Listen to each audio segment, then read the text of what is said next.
വേണുനായർ കൂടി ഇപ്പോൾ ചേരുന്നുണ്ട്. സാർ, സാധാരണ നിലയിൽ നമുക്കറിയാം സൈന്യത്തിന് നേരെയുണ്ടാകുന്ന ആക്രമണം അത് കശ്മീരിൽ തുടർച്ചയായി നമ്മൾ കേൾക്കാറുള്ളതാണ്. അതിലേറിയും കുറഞ്ഞുമൊക്കെയുള്ള മരണസംഖ്യകൾ ഉണ്ടാകാറുണ്ട്.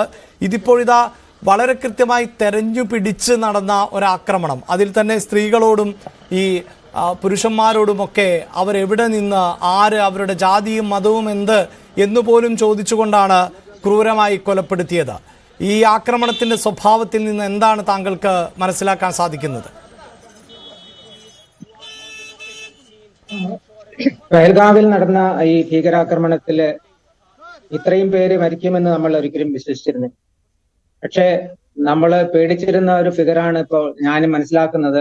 27 പേരോളം ഇന്ത്യക്കാര്, അതും ജമ്മു ആൻഡ് കാശ്മീരിൽ നിന്ന് പുറത്തുള്ള വെപ്പൺ ഇല്ലാതെ അവിടെ നമ്മുടെ അവധികാലങ്ങള് ആഘോഷിക്കാൻ പോയ സാധാരണ ജനങ്ങളെയാണ് അവര് കൊലപ്പെടുത്തിയിരിക്കുന്നത്. ഇതിന്റെ എല്ലാം തുടക്കം 89 മുതലാണ്. നമ്മള് യാഹ്യ ഖാൻ ഉണ്ടായിരുന്നപ്പോൾ അദ്ദേഹം പറഞ്ഞിട്ടുണ്ട്, ഒരു കൺവെൻഷണൽ യുദ്ധത്തിലൂടെ ഇന്ത്യയെ തോൽപ്പിക്കാൻ പറ്റില്ല, അതുകൊണ്ട് we will defeat India by 1000 cuts. 1000 മുറിവുകൾ കൊണ്ട് ചോര വാർത്ത് ഇന്ത്യയെ തോൽപ്പിക്കുമെന്നാണ് സിയാഉൽ ഹക്ക് പറഞ്ഞത്. അതിന്റെ ഭാഗമായിട്ടാണ് അന്ന് കാശ്മീരിലെ വിഘടനവാദത്തിന് വേണ്ടിയിട്ടുള്ള ആളുകളെ ഇവിടെ നിന്ന് കൊണ്ടുപോയി അവരെ ക്യാമ്പുകൾ സംഘടിപ്പിച്ച് അവർക്ക് ഉള്ള ആയുധങ്ങളും അമിനിഷങ്ങളും ഒക്കെ ആയിട്ട് ഇങ്ങോട്ട് വിട്ടത് 90-കളിലാണ്, 90-ന്റെ തുടക്കത്തിലാണ്. അപ്പോ തുടക്കത്തിൽ ഒരു കുറെ മാസങ്ങളിൽ JNK നമ്മളിൽ നിന്ന് വിട്ടുപോകുന്ന ഒരു സ്ഥിതി ഉണ്ടായിരുന്നു. അപ്പോഴാണ് നമ്മുടെ army, line of control army ഉണ്ടായിരുന്നു. അവര് തന്നെ ഒരു റീഓർഗനൈസ് ചെയ്തായിട്ടാണ് ആദ്യമായിട്ട് നമുക്ക് ഇതിനെതിരായിട്ടുണ്ടാകുന്നത്. അതിൽ കാഷ്വാലിറ്റീസ് പാകിസ്ഥാൻ, JNK പോലീസിനും ഇന്ത്യൻ ആർമിക്കും എല്ലാം നല്ല കാഷ്വാലിറ്റി അബ്സോർവ് ചെയ്യേണ്ടി വന്നിട്ടുണ്ട്. എന്നാലും within 1 or 2 years, few years, ആ സന്ദർഭങ്ങളിൽ 91 to 96 അവിടെ സർവ് ചെയ്ത ഒരാളാണ് ഞാൻ. ഒരു 3 വർഷം ഹെഡ്ക്വാർട്ടർ നോർത്തേൺ കമാൻഡിലെ ഓപ്പറേഷൻസ് ബ്രാഞ്ചില് എന്താണ് എല്ലായിടത്തും സംഭവിക്കുന്നത് എന്ന് മനസ്സിലാക്കിയിരുന്നു. അത് കഴിഞ്ഞ് എനിക്ക് പ്രൊമോഷൻ കേണലായിട്ട് കിട്ടിയപ്പോൾ എന്റെ unit anti military operations Srinagar and അറൗണ്ടിലായിരുന്നു. അപ്പോൾ ഈ ഏരിയകളെല്ലാം തന്നെ, ഈ പുൽവാമയാകട്ടെ, ഈ ലൈൻ ഓഫ് കൺട്രോൾ ആകട്ടെ, എല്ലാം നേരിട്ട് കാണുവാനും 2 വർഷത്തോളം അവിടെയെല്ലാം ഓപ്പറേറ്റ് ചെയ്യുവാനും ഇതുപോലുള്ള ഓർഡിനൻസ് സെർച്ച് നടത്താനും എല്ലാം ചെയ്യേണ്ടി വന്ന ഒരു സൈനികനാണ് ഞാൻ. അപ്പോൾ ഇവിടെയുള്ള ഇതിന്റെ ഒരു ജിയോഗ്രഫി മനസ്സിലാക്കണം. നമ്മൾ ലൈൻ ഓഫ് കൺട്രോൾ ആർമിയുണ്ട്, ഒരു 10 കിലോമീറ്റർ പുറകിലേക്കും ആർമിയുടെ കൺട്രോൾ ആണ് കംപ്ലീറ്റ് ഉള്ളത്. അത് കഴിഞ്ഞിട്ട് ഈ 90-കളിൽ ഒരു നമ്മുടെ ജിയോഗ്രഫിയെ ഡിവൈഡ് ചെയ്ത് രാഷ്ട്രീയ റൈഫിൾസിനെ ഏർപ്പെടുത്തി.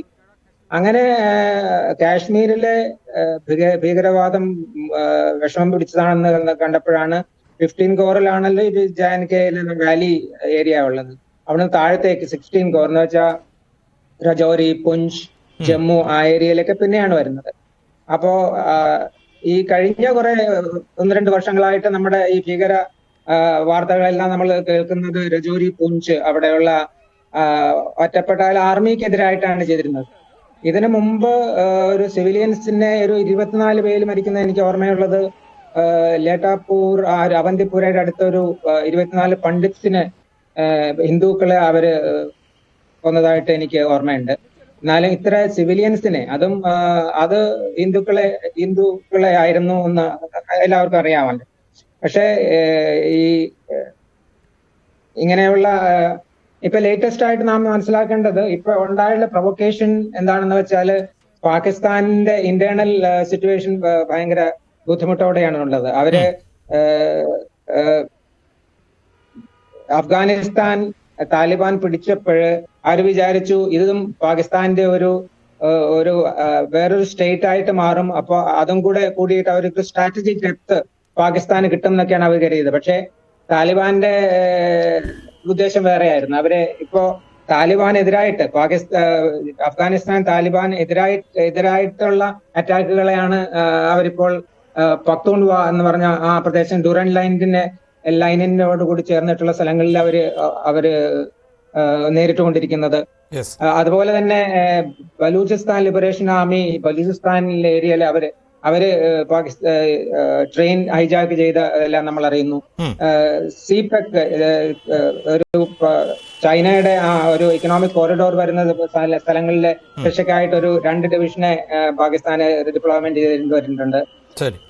കുറച്ച് ദിവസം മുമ്പാണ് നമ്മളെല്ലാവരും റേഡിയോയിൽ TV-യിൽ കണ്ടതാണല്ലോ, പാകിസ്ഥാന്റെ chief of army staff general Munir പറയുന്നുണ്ടായിരുന്നത് നമ്മളെല്ലാം കേട്ടതാണ്. അവിടുത്തെ പാകിസ്ഥാനികള് ഇന്ത്യക്കാരൊക്കെ എല്ലാത്തിലും സുപ്പീരിയർ ആണ്.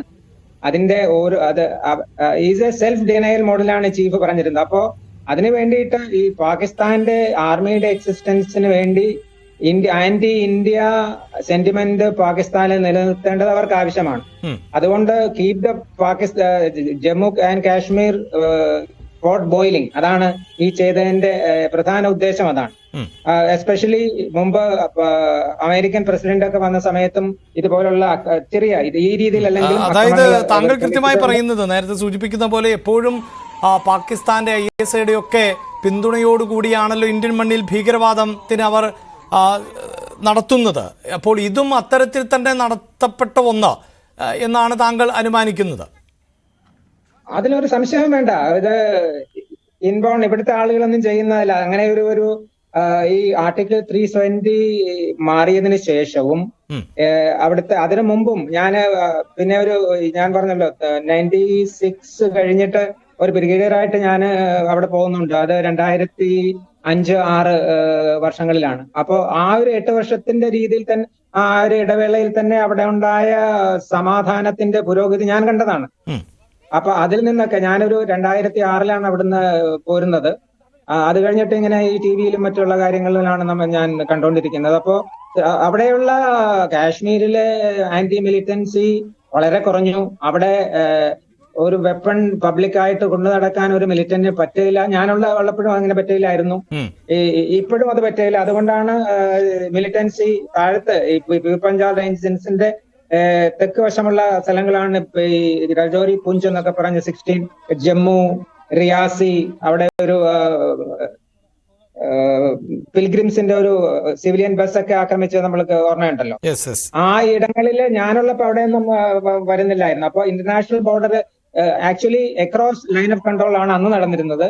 അത് കഴിഞ്ഞിട്ട് ഇപ്പോൾ നമ്മൾ മനസ്സിലാക്കുന്നത് ഈവൻ ജമ്മു ഏരിയയിൽ ഇന്റർനാഷണൽ ബോർഡർ കടന്നും അവർ വരുന്നുണ്ടെന്നാണല്ലോ. അപ്പോ ഇതിന്റെ ഈ പാകിസ്ഥാൻ ISI ആണ് ഇതിന്റെ പിറകില്. ISIയുടെ മുൻനിരയിലുള്ള മിലിറ്റന്റ് ഓർഗനൈസേഷൻ ആണ് ലഷ്കർ എ തോയ്ബ ആൻഡ് ജെയ്ഷെ മുഹമ്മദ്.